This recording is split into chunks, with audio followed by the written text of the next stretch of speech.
So guys, তোমার টিয়া পাখি কি ডিম দেবে? আর ডিম দিলে বছরের কোন সময় দেবে, কোন মাসে দেবে? তো গাইস, অনেকেই না জেনে খাঁচা বসায়, পাখিকে খাবার খাওয়ায়, কিন্তু ডিম না আসলে হতাশ হয়ে পড়ে। তো আজকের ভিডিওতে আমি পরিষ্কারভাবে বলবো যে কোন জাতের টিয়া পাখি বা কোন ধরনের টিয়া পাখি বছরের কোন সময় ডিম দেয়, আর ডিম পাড়ার আগে টিয়া পাখির ভেতরে কোন কোন লক্ষণগুলো দেখা যায়। তো গাইস, ভিডিও শুরু করার আগে আমি একটা কথা বলে নিই যে সব টিয়া পাখি বছরের এক সময় ডিম দেয় না। এটা নির্ভর করে পরিবেশ, খাবার, আর পাখির জোড়া আছে কিনা, তারপর আলো, শান্তি, এগুলোর ওপর। তো আজকে আমি যেগুলো বলবো সেগুলো সাধারণ বা ন্যাচারাল ব্রিডিং সিজন। তো গাইস, প্রথমেই বলি আমাদের সবচেয়ে পরিচিত ইন্ডিয়ান রিংনেক টিয়া বা দেশি টিয়ার বিষয়। এই টিয়া পাখিগুলো বছরে ফেব্রুয়ারি থেকে জুন মাস এই সময় ডিম দেয়, কারণ এই সময় আবহাওয়া কিছুটা উষ্ণ থাকে, আর ডিম বড় হয় এবং খাবার খুব সহজেই পাওয়া যায়।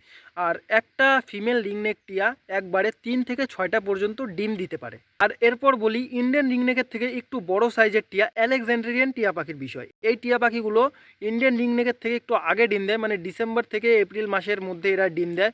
আর এই টিয়া পাখিগুলো একটু বেশি সেনসিটিভ হয়, মানে খাঁচা যদি তোমরা এগুলো শান্ত জায়গায় না রাখো তাহলে অনেক সময় কি হয়, আলেকজান্ড্রিয়ান টিয়া পাখিগুলো ডিম দেওয়া বন্ধ করে দেয়। তো গাইজ, এবার আসি লাভ বার্ডের কথায়। লাভ বার্ড বছরে একাধিকবার ডিম পাড়ে, কিন্তু মানে এদের বেশিরভাগ দেখা যায় মার্চ থেকে আগস্ট মাসের মধ্যে। আর এই টিয়া পাখিদের মানে তুমি যদি একটু ভুলভাল খাবার দাও তাহলে কি হয়, অনেক সময় এদের ডিম পাড়ায় সমস্যা হতে পারে। তাই এদেরকে তোমরা যদি পোষো তো মানে তোমরা একটু ইউটিউবে বা কারো কাছ থেকে দেখে নিও যে এদেরকে ডিম পাড়ার আগে বা মানে ইয়ের আগে, ব্রিডিংয়ের আগে কী খাবার দিতে হয়। আর এই টিয়া পাখিগুলোই মানে লাভ বার্ডগুলো এরা খুব তাড়াতাড়ি ব্রিডিং মুডেও যায়। এরপর হচ্ছে আফ্রিকান গ্রে বা এক্সোটিক প্যারট। এই টিয়া পাখিগুলো অক্টোবর থেকে মে মাসের মধ্যে ডিম পাড়ে। আর এদের ক্ষেত্রে এনভায়রনমেন্টটা সবচেয়ে বেশি গুরুত্বপূর্ণ। যদি শান্ত পরিবেশ, আলো এবং এদের মনে স্ট্রেস না থাকে তবেই এরা ডিম পাড়ে, অন্যথা নয়। এখন আমি তোমাদের বলবো যে টিয়া পাখিদের ডিম পাড়ার আগে কী কী লক্ষণগুলো দেখা যায়। তো গাইস, প্রথমে 1 নম্বর হচ্ছে যে ফিমেল টিয়া পাখি থাকবে, সে খাঁচার এক কোণে চুপচাপ বসে থাকবে। আর 2 নম্বর হচ্ছে সে কোনো কাঠের টুকরো বা অন্য কিছু চাবাতে থাকবে।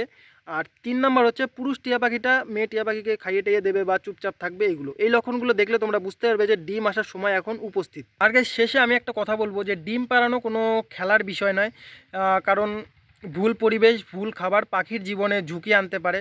তাই তোমরা যদি তোমার পাখিকে মানে ব্রিডিং করাতে চাও, তোমার পাখিকে ডিম পাড়াতে চাও, তাহলে মানে অবশ্যই একজনের পরামর্শ নিও যারা এইগুলো বিষয়ে একটু বেশি জানে, তাদের কাছে একবার জেনে নিও যে কেমনভাবে কী করতে হয়।